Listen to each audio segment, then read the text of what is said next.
Imagine SWAT teams raiding your home using what some would consider excessive force to terrorize you and your loved ones. All this because they hear you may be guilty of a crime. Well, this is the real-life story of many U.S. citizens. Take a look.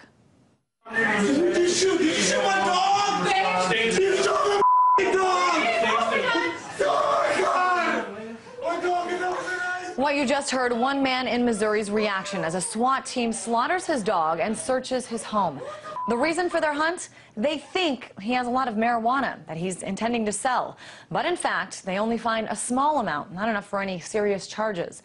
And this is not an isolated incident. Numerous raids just like this one take place every day all over the country. Officers, dressed more like soldiers, violently bust into people's homes, leaving innocent victims, in this case the family pet, dead in their paths. And we're joined now by one person who this actually happened to, Shai Calvo, who also happens to be the mayor of Berwyn Heights, Maryland.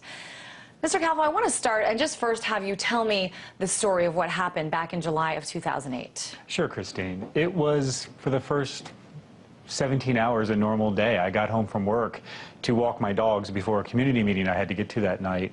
When I came home with the dogs, let them off their leads, and found a white box on my front porch that it was addressed to my wife, didn't think much of it. So I brought it in, left it unopened on a table, and went upstairs to change back into business attire. I'd gotten down to my boxer shorts when I heard my mother-in-law, who lived with us then and was cooking dinner, scream out to me, just a fearful sound. It made no sense, something about SWAT. So I ran over to a window to look out, and sure enough, I saw these men dressed in black with high-caliber rifles. I didn't have a chance to process that before I heard an explosion, the sound of our door being kicked open with a battering ram, followed by immediate gunfire. I, overwhelmed with fear, hit the ground, more gunfire, men in boots. They came upstairs, put me at gunpoint, dragged me down, bound me, had me kneel at gunpoint in my boxer shorts on our living room floor as they turned our house upside down.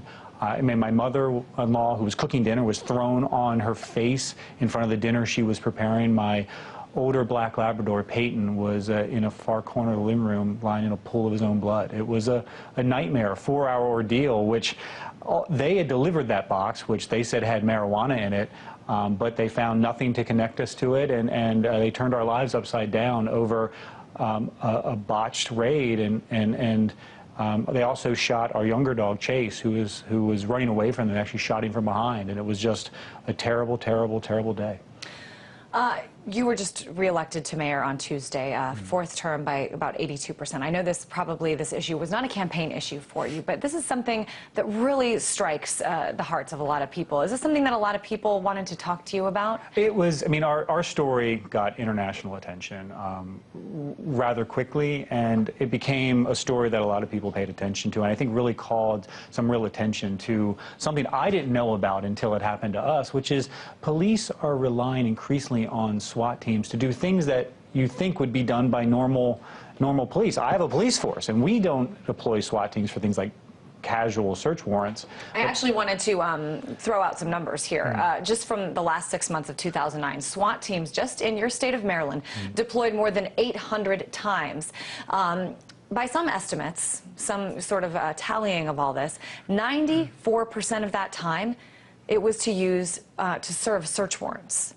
That means only 6% of the times that these SWAT teams are being used are they actually being used in the case of a bank robbery or a violent situation. Talk to me first about what that says to you, and second, I know that you've been working to make some changes here. It shows that police are relying on SWAT teams for things that used to be routine. I mean, in Prince George's County, where they almost deployed 200 times in a 6-month period, that's more than once a day.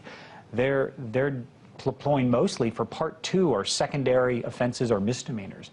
This is just becoming casual. I don't think most people realize that they're kicking in doors, they're terrorizing innocent people, or sometimes even people who may be guilty of something, but nothing that rises to the threat you would think would be appropriate for a SWAT team. And I think it really gets to questions about proper oversight for our police departments, the priorities. I mean, in Prince George's County, we're deploying, 4 SWAT teams, yet we're closing the libraries on Sundays because we don't have enough money to fund our government. How, you have to ask yourself, where is the civilian oversight? Who's actually holding police accountable? And I think it also makes police kind of lazy, because if your response to an investigation, when your investigation is a SWAT team, let's kick down the door and get the answers, as opposed to doing due diligence and proper police work, it really doesn't create the type of policing that, one, is very good at getting to the bad guys in a way that's going to protect the evidence, but also doesn't engender trust on the part of the citizenry. Just very briefly, I mean, what do you remember the first things going through your head from that day? It's hard to process it. I mean, I was in shock, and it took me. I mean, my first thought it was a terrible mistake, and actually, as it played out, as the police defended their actions, they said they did it exactly right as they continue to circle the wagons. But you realize it's not a mistake. It's a pattern in practice. It's increasingly common, and if there's not action taken, it's a slow creep. It's a slow bleed that we're allowing our police to sort of take a military, paramilitary approach that I don't think sits well with middle America. And I think sometimes these incidents, like the one in Missouri, calls attention to it. All right. Shai Kelvo, thanks so much for joining us and sharing your story.